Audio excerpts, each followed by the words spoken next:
More than a dozen day laborers and street vendors were detained by federal agents. It all started with an early morning raid at this Home Depot in Westlake. It was called Operation Trojan Horse. The raids sparking protests and tonight a vigil for those detained. NBC4's Macy Jenkins is live with reaction from immigration advocates and the response from federal officials. Macy. Hi, Carolyn. Well, it was a very eventful day here at this Home Depot in Westlake. First, that enforcement operation early this morning. Less than 12 hours later, a vigil where dozens gathered to really pay their respects and stand in solidarity with the people who were detained. And all day, political leaders and community activists have been weighing in on what happened.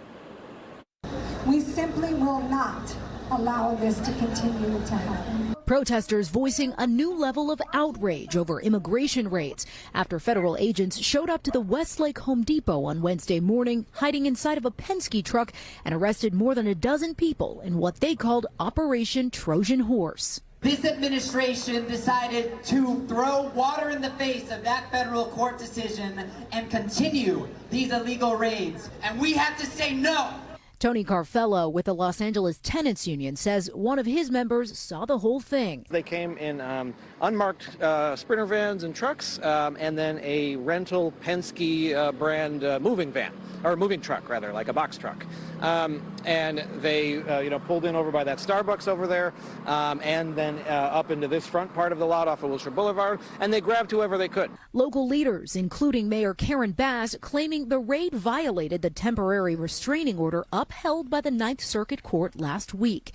It says ICE agents cannot use factors such as race, language, where someone is working, and what they're doing in formulating probable suspicion that they are in the country illegally. Any of these, the court says, would violate the Fourth Amendment restriction on unreasonable searches and seizures. We have a checks and balances system for a reason, to make sure that we can hold each branch accountable, and right now there is no accountability. They're breaking the Constitution, and I think it's a crisis moment. We have a son that we adopted who's Hispanic, and I've got him carrying an air tag, on him because I'm worried about him getting picked up based on the color of his skin. U.S. Attorney Bill Asaley says today's actions were legal. Nothing happened today is in conflict with the court's order. Everything the Border Patrol does is lawful.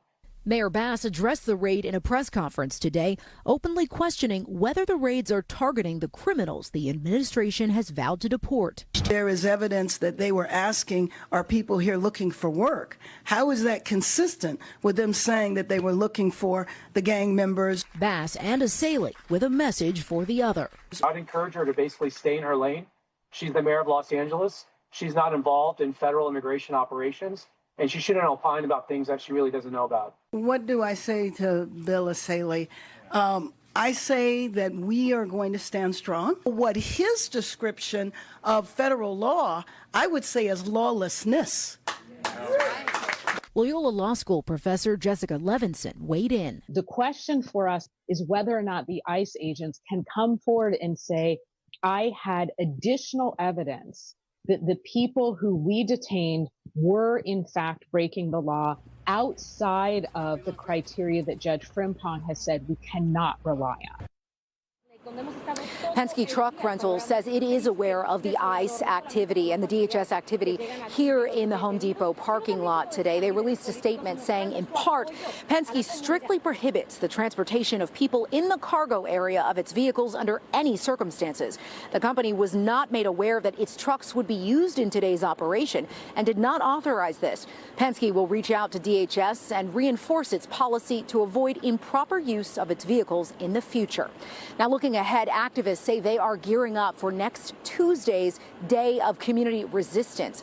During that day, they have planned several rallies in different areas of the community. They've also decided they want to support local street vendors and protest several big businesses, including Walmart, Target, Penske, Stater Brothers, and Home Depot. Reporting live in Westlake tonight, Macy Jenkins, NBC4 News.